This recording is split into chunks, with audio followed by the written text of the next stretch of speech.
Assalamualaikum warahmatullahi wabarakatuh. Selamat pagi, salam sejahtera bagi kita semuanya. Om Swastiastu, Namo Buddhaya, salam kebajikan. Yang saya hormati para Menko, para Menteri Kabinet Indonesia Maju, yang saya hormati yang mulia para duta besar negara-negara sahabat yang hadir, yang saya hormati Gubernur, Bupati, dan Wali Kota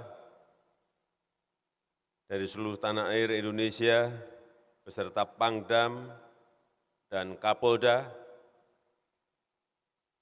yang saya hormati Panglima TNI dan Kapolri, yang saya hormati Kepala BNPB beserta seluruh jajaran dan juga Kepala BPBD dari seluruh tanah air Indonesia, para relawan, Bapak Ibu hadirin undangan yang berbahagia.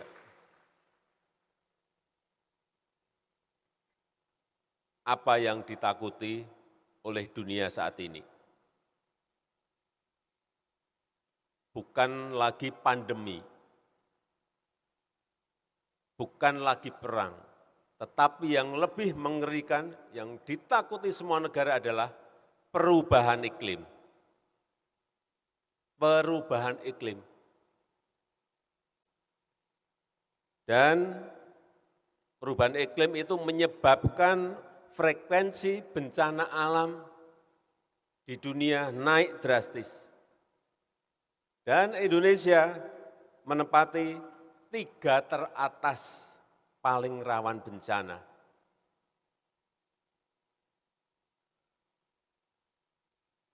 Negara kita ini naik 81% frekuensi bencana alamnya. Dari tahun 2010 itu 1945 bencana, di tahun 2022 melompat menjadi 3.544.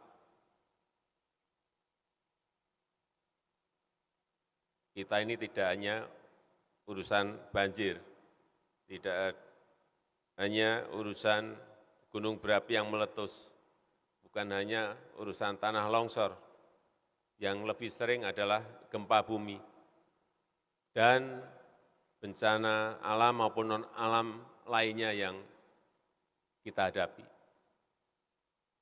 Oleh sebab itu, siaga dan waspada itu menjadi kunci.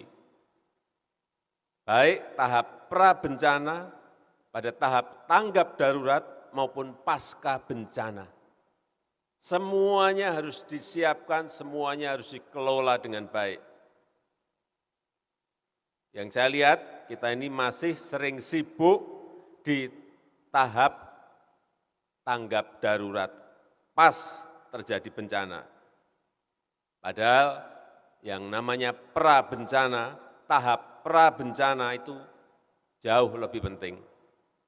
Bagaimana menyiapkan masyarakat, bagaimana mengedukasi masyarakat, bagaimana memberikan pelatihan-pelatihan kepada masyarakat untuk langkah-langkah antisipasi.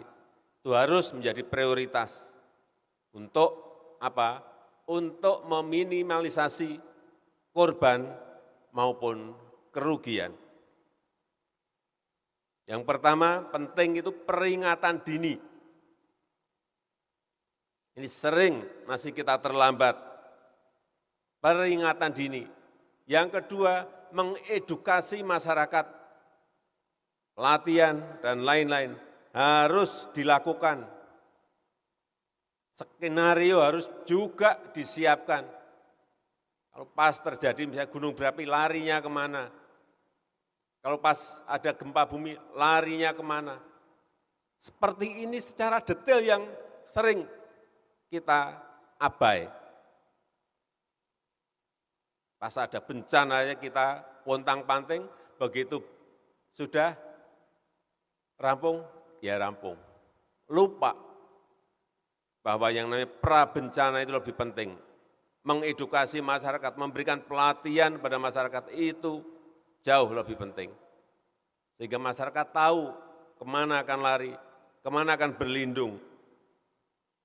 Yang ketiga yang berkaitan dengan tata ruang dan konstruksi. Ini dinas-dinas utamanya Dinas PU daerah, Bapeda harus betul-betul menyiapkan. Jangan sampai terjadi, karena itu selalu berulang, misalnya di Palu. Ada satu desa atau satu kecamatan yang setiap 20 tahun, setiap 50 tahun selalu berulang gempa dari situ. Tsunami, tanah mereka selalu titiknya sama. Tetapi tetap masih dibangun perumahan di situ. Kleru apa kleru? Sudah jelas-jelas.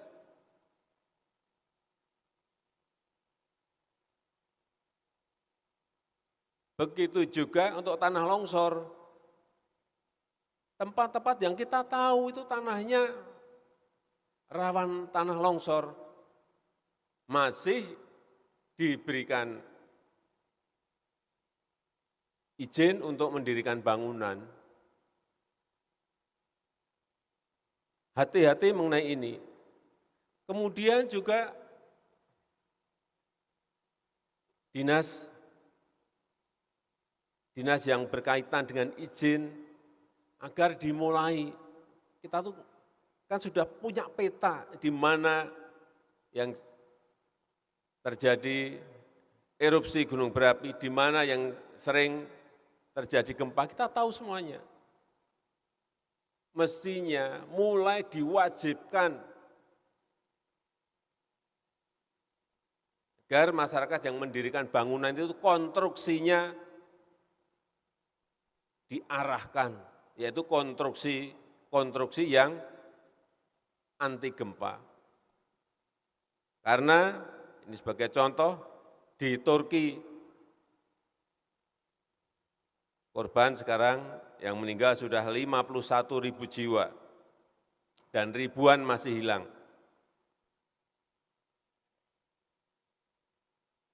Gedungnya tinggi-tinggi,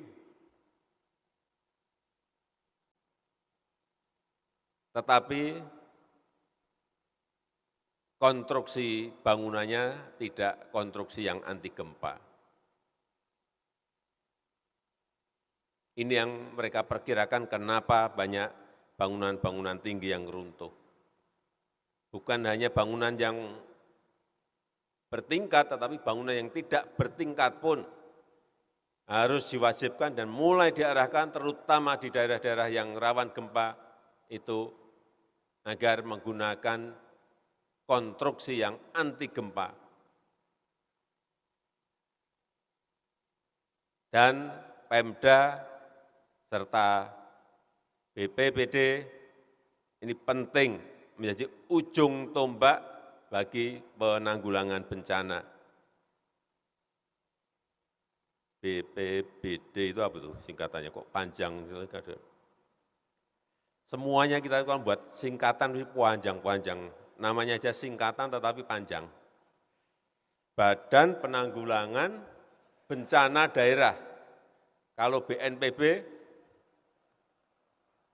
ya kepanjangan gitu. Badan Kebencanaan, 2 kata itu kan lebih. Badan Nasional Penanggulangan Bencana dan Badan Penanggulangan Bencana Daerah. Sekali lagi saya minta kepada BPBD, pada Pemda, pemerintah daerah, agar mengidentifikasi potensi bencana yang ada di daerah masing-masing. Bisa tanah longsor, bisa banjir, bisa gempa bumi, bisa erupsi gunung berapi, dan yang lebih penting lagi siapkan anggarannya.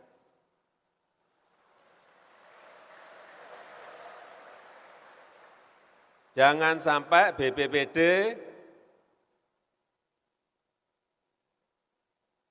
berteriak, Pak, tidak ada anggarannya. Atau ada yang menyampaikan, Pak, anggarannya kecil sekali. Padahal jelas-jelas daerah itu sering terjadi bencana, baik itu banjir, tanah longsor, gempa bumi, erupsi gunung berapi. Siapkan. Jangan setiap bencana yang ditelepon Kepala BNPB, Menko PMK. Daerah dulu mestinya, kalau besar dan tidak memiliki kemampuan, baru pemerintah pusat masuk. Mestinya seperti itu. Benar. Jadi setuju anggarannya diperbesar. Ada yang tidak setuju, silakan tunjuk jari, saya beri sepeda.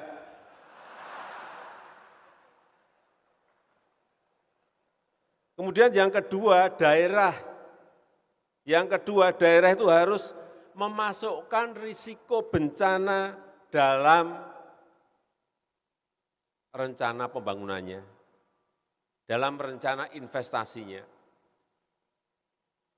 Ada perencanaannya, sehingga jelas di mana tempat yang boleh dibangun, di mana tempat yang tidak boleh dibangun. Dan pelaksanaan, terutama ini kelemahan kita di pelaksanaan, betul-betul di lapangan ada orang mau bangun, nggak boleh. Ada orang mau bangun, ini rawan tanah longsor, nggak boleh.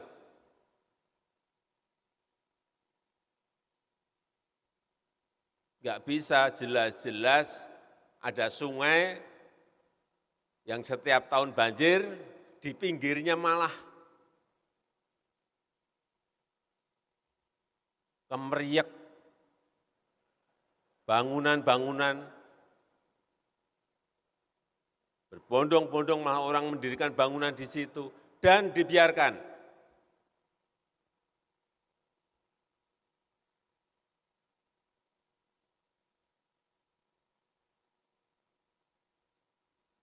Ini yang sering saya lihat di lapangan. Tiap hari saya di lapangan, saya lihat Bapeda itu ada. Gunanya Bapeda itu kan perencanaan. Tapi kadang-kadang sudah ada perencanaannya, implementasi pelaksanaan di lapangan yang tidak diawasi, tidak dikontrol, tidak dimonitor. Kelemahan kita ada di situ.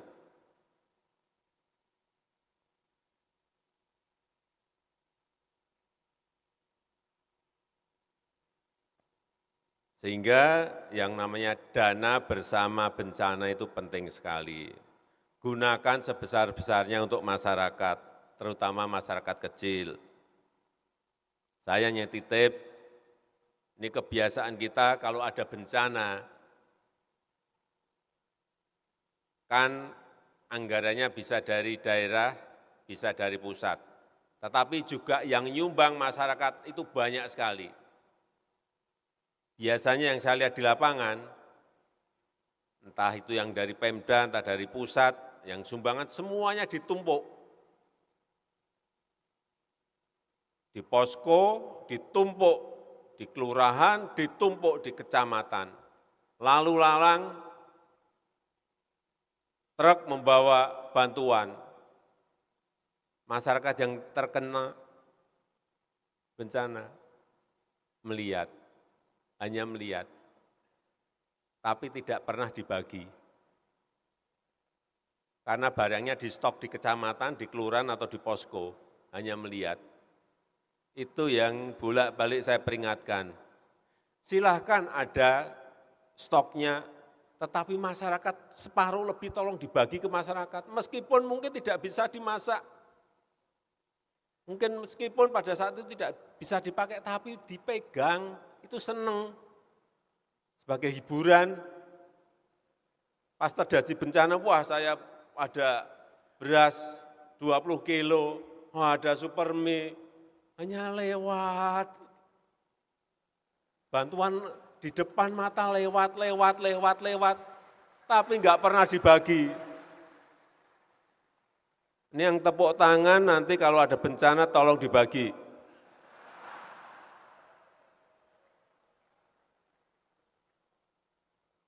Ini jangan sampai masyarakat sudah terkena bencana, kehilangan keluarga, kehilangan mata pencarian, masih susah dapat bantuan.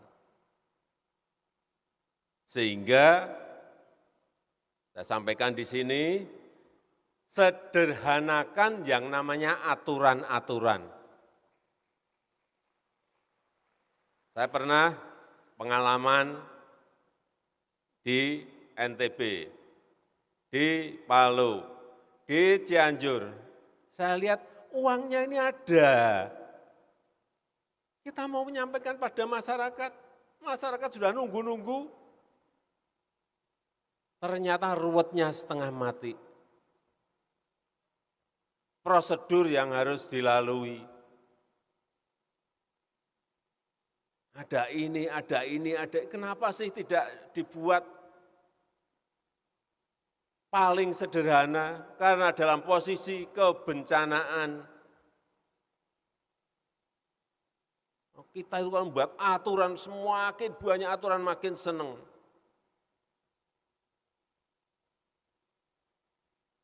Sederhanakan, buat yang paling simpel, sehingga uang atau bantuan itu segera bisa masuk ke masyarakat, tetapi dikontrol betul.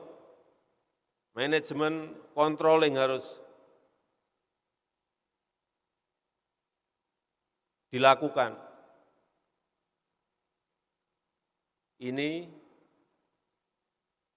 hampir terjadi di setiap bencana dan kita ulang-ulang. Saya minta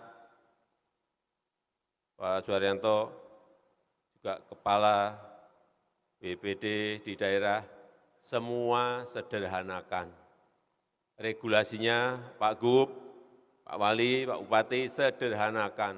Dalam posisi bencana itu kecepatan sangat diperlukan. Dan dengan mengucap Bismillahirrahmanirrahim, pada pagi hari ini secara resmi saya buka Rapat Koordinasi Nasional Penanggulangan Bencana tahun 2023. Terima kasih. Wassalamualaikum warahmatullahi wabarakatuh. Terkait tadi Bapak mengarahkan supaya daerah mengalokasikan anggaran untuk BPBD. Sejauh ini seharusnya berapa persen sih Pak yang dialokasikan? Daerah-daerah yang memiliki kemungkinan besar terjadi bencana itu memang harus menganggarkan. Harus. Besarnya berapa? Saya kira daerah bisa mengkalkulasi sendiri. Misalnya, daerah yang sering terjadi erupsi gunung berapi, jelas daerah mana jelas. Kalau nggak ada gunung berapi, berarti nggak usah. Daerah-daerah yang ada di garis kebencanaan untuk gempa bumi, kan? Daerah di garis mana kan sudah tahu semua. Daerah yang sering banjir, mana? Daerah yang nggak ada sungainya, daerah yang ada sungainya, yang setiap tahun banjir, masa nggak ada anggarannya? Masa anggarannya kurang? Enggak. Mestinya semua daerah menganggarkan, karena ke depan adanya perubahan iklim itu risiko bencana alam akan semakin sering terjadi. Dan itu harus disiapkan, itu harus dimitigasi, dan semuanya harus disiapkan anggarannya. Soal pengunduran diri Pak Amali, apa sudah diterima Pak? Pengunduran diri Pak Amali, apa Belum. Sampai saat ini belum ada surat ke Pak Menteri Sekretaris Negara. Dari Pak Menpora, belum ada. Ya. Penggantiannya gimana Pak rencananya? Suratnya belum ada kok pengganti. Pak, satu lagi soal ini.